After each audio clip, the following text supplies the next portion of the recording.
Olá, gente! Vamos continuar nossas aulas de genética e na aula de hoje a gente vai falar de primeira lei, a gente vai retornar à primeira lei, mas a gente vai falar de outros casos que são quase que como, a gente fala como exceções, mas não são, né? Elas são casos diferentes de primeira lei e que são às vezes muito mais próximos do nosso dia a dia do que os que a gente viu com casos de ervilha ali na aula teórica, né? Então a gente ainda está falando nessa aula de um par de alelos que vai condicionar um caráter, né? Por isso é monohibridismo. E só para retomar, as proporções mendelianas, né, quando existe dominância, quando existe um gene dominando o outro, que é o que a gente viu na primeira aula de Mendel, com uma característica da ervilha dominando uma outra, a gente tem essa proporção fenotípica. Quando a gente cruza os heterozigotos, a gente tem uma proporção fenotípica de 3 para 1, 3 dominantes para 1 recessivo, e uma genotípica de 1 homozigoto dominante, 2 heterozigoto e 1 homozigoto recessivo. Então essa é a proporção quando existe dominância, quando um gene domina sobre o outro. Agora, existem casos de ausência de dominância, quando os alelos eles possuem a mesma força gênica, quando não existe essa relação de dominância e recessividade.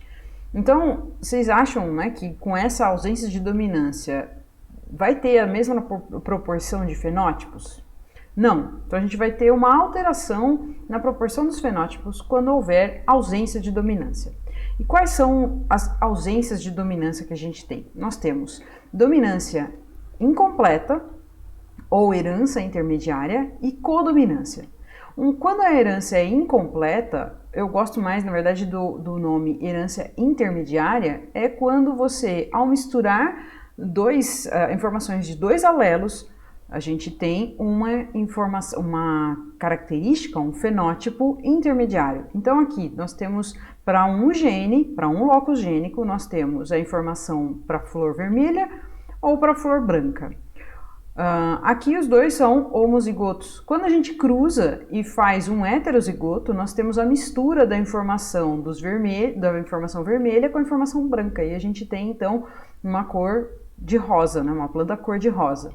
Isso é uma herança incompleta, ou melhor, incompleta ou intermediária, porque você tem uma cor intermediária, né? Não é nem vermelho nem branco.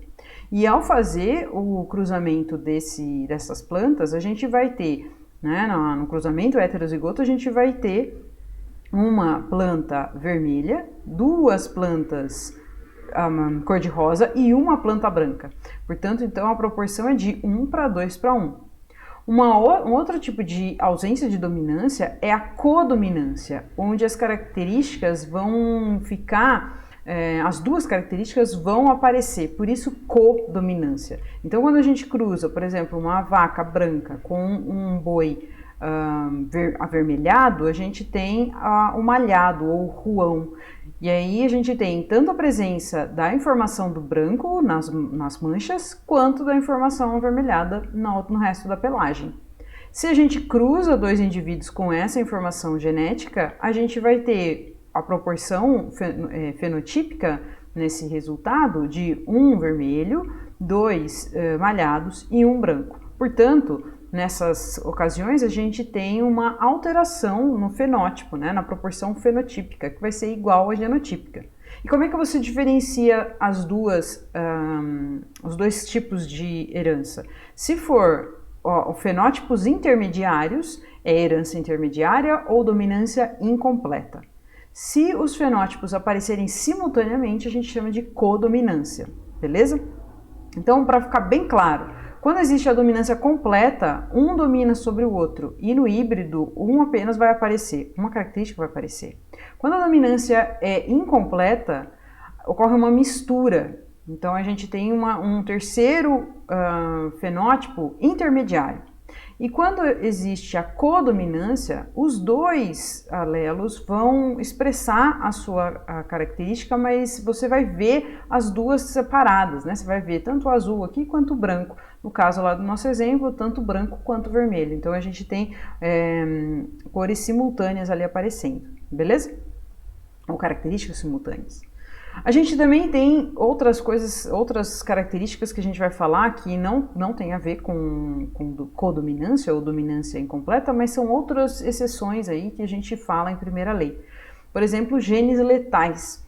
Existem alguns genes que podem causar a morte do indivíduo. Então, a presença desses genes pode causar a morte. Esses genes podem ser ou dominantes ou recessivos, tá? Não precisa ser dominante para causar a morte, né? Às vezes a gente faz essa associação, mas não. Ele pode ser tanto um gene dominante quanto recessivo pode ser letal. E a gente também vai alterar a proporção fenotípica. Por quê? Porque como morre um dos indivíduos, a gente não vai ter mais 3:1, a gente vai ter 2:1. Vamos ver isso na prática. Então, por exemplo, genes letais para pelagem de camundongo, existe um gene que se o camundongo tem aquele alelo em homozigose dominante, né, um gene dominante em homozigose, ele vai morrer, não vai se formar o embrião. E aí a gente tem a proporção, então, nesse cruzamento aqui de 2 indivíduos heterozigotos, de 2 indivíduos amarelos para um agute, ou uma pelagem selvagem, que a gente chama. Então, por quê? Porque quando tem o duplo homozigoto aqui, o homozigoto dominante, ele não se desenvolve. Então, a gente tem essa mudança na proporção, é por isso que foi descoberto esse gene letal. Um gene letal humano, também dominante, é o gene para nanismo, um tipo de nanismo, acondroplasia. Nesse tipo de nanismo, a gente tem pernas e braços curtos, o indivíduo que é anão com essa condição, e aí a gente tem essas possibilidades. Se o indivíduo é formado ali na hora da formação do embrião, com a combinação de 2 alelos dominantes, isso é letal e morre antes de nascer, não ocorre o desenvolvimento.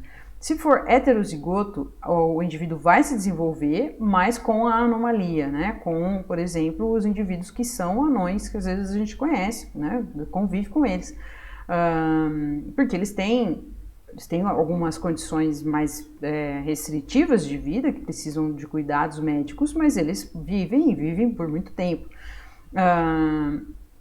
E se o indivíduo tiver os 2 genes, os 2 alelos recessivos, o indivíduo é normal. Então, todo mundo que tem a estatura normal, somos recessivos. Beleza? E aqui tem alguns exemplos, né, o Tyrion, do Game of Thrones, que é muito famoso, que é anão.